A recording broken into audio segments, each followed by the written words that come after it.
老铁们，挑战用一个粑粑在大山堡去喝姑娘。村里有个姑娘叫小芳，长得好看又善良，一双美。哟，美女，放羊子啊！啊，哟，你们这些放羊子穿得漂亮得很嘛，不咋个嘛，比我买些个持久还漂亮的。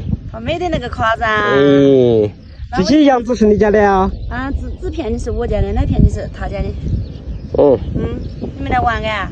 不是，美女，没说拿个粑粑给你吃，就还是我挨着你去啊？哎呀，不想吃粑粑也可以围着我去嘛。来，谢谢哦。定喽。要得，走嘛，去我家吃晌午看。你妈他们给不咋说？哎呀，不会咋个说嘛，还瞅我家不出客是，来走。咦，有点猛哦！跟着这个热情的美女，她带我去看了大山堡玻璃跳台，去看了跳墩河水库，捡68烧洋芋给我吃。